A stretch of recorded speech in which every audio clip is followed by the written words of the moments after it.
একটা মন ভালো করার খবর দিবেন আওয়ামী লীগের নেতাকর্মী যারা আছেন তাদের জন্য। আমাদের দলে আপনারা আওয়ামী লীগ থেকে আসবেন, আপনাদের দায়িত্ব আমরা নেব। জেলখানা, নবাবগঞ্জ থানা, যে কোনো দায়িত্ব আমরা নিব ইনশাআল্লাহ। আপনারা আওয়ামী লীগ থেকে জামাতে জয়েন করেন, আপনারা বিএনপি থেকে জামাতে জয়েন করেন, আপনাদের দায়িত্ব শুনেছেন, নিশ্চয়ই শুনেছেন, খুশিও হয়েছেন নাকি?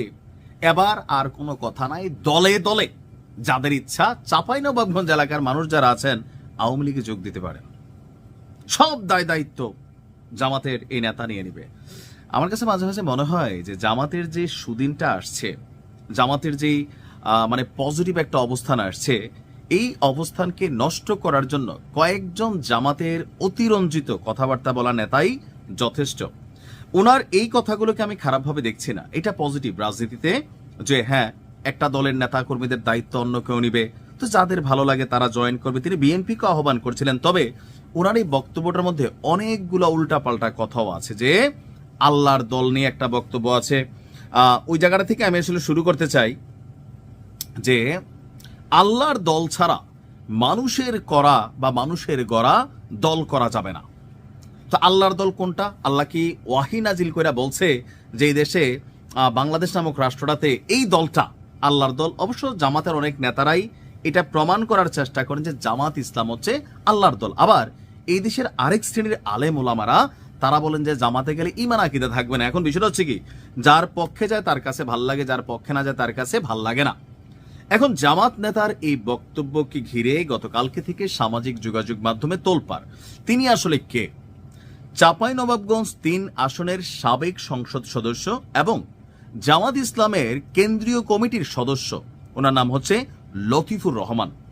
তিনিই ঘোষণা দিয়েছেন আওয়ামী লীগ থেকে জামাতে যোগ দিলে তারা সব দায়িত্ব নেবে। ভাবা যায় যে আওয়ামী লীগ একসময় জামাতে দৌড়াইছে, রাজনৈতিকভাবে নিষিদ্ধ করছে, সকল ধরনের আয়োজন করছে, আবার এখনো জামাতের আম জনতা নেতা কর্মীরা যারা আছে ফেসবুকে, অফলাইনে, অনলাইনে প্রতিদিন আওয়ামী লীগের ডট ছিঁড়া ফেলতে চায় বা আরো বিভিন্ন ধরনের অবস্থান নিতে চায়, মুজিববাদের কবর দিতে চায়, তাদেরই যারা কেন্দ্রীয় কমিটির নেতা, যারা বস, তারা দিচ্ছেন ভিন্ন বার্তা।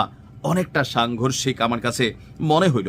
তিনি বলছেন যে আগামী দিনের বাংলাদেশে একটা পরিবর্তন হতে চলছে, আপনারা আমাদের দলে, আপনারা আওয়ামী লীগ থেকে আসবেন, আপনাদের সব দায়িত্ব আমরা নেব। মানে ভরণ পোষণ, খাওয়া দাওয়া নাকি মামলার যে বিষয়টা, এখানে বিষয়টা হচ্ছে কি, বাংলাদেশের অনেক জায়গায় আওয়ামী লীগ করার কারণে অনেক ভালো ভালো মানুষ হয়তো এলাকাতে একটু পরিচিত ছিল, মামলা বাণিজ্যের রোশানলে পড়ছে, শিকারে পড়ছে। আর এগুলোতে জামাত ততটা কানেক্টেড না যতটা অন্য দলগুলো কানেক্টেড। তো সেই জায়গায় একটা শেল্টার দেওয়ার আশ্বাস দিচ্ছেন। এই মুহূর্তে যারা অন্য দলের রাজনীতিতে কানেক্টেড আছে বা আওয়ামী লীগের নেতাকর্মীরা যারা মামলা হামলার শিকার হয়ে আছে, তাদের কাছে কিন্তু জামাত নেতার এই বাণী অনেকটাই আশ্বস্তজনক বলে আমার মনে হয়েছে। তিনি বলছেন যে জেলখানা, নবাবগঞ্জ থানা, যে কোনো দায়িত্ব আমরা নেব ইনশাআল্লাহ। আপনারা আওয়ামী লীগ থেকে জামাতে জয়েন করেন, আপনারা বিএনপি থেকেও জামাতে জয়েন করেন, আপনাদের দায়িত্ব আমরা নেব।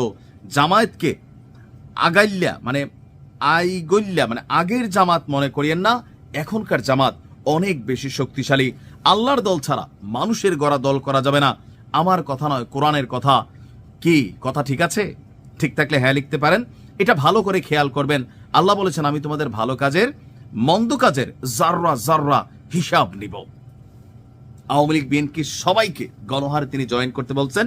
দেশে ওয়ান এন্ড অনলি একটা রাজনৈতিক দল হবে বাংলাদেশ জামাত ইসলামী আওয়ামী লীগ বিএনপি জাতীয়তাবাদী দল, নাকি আমি জানি না কি নাম দেওয়া উচিত। তবে ওনার এই বক্তব্যে পজিটিভ অংশ আমার কাছে মনে হয়েছে আছে, তবে নেগেটিভ অংশ আছে। এই ধরনের বক্তব্য, অতি উৎসাহী বক্তব্য জামাতের জন্য রাজনৈতিকভাবে ক্ষতিকর, এটা মাথায় রেখেন। ভালো থাকুন, আসসালামু আলাইকুম।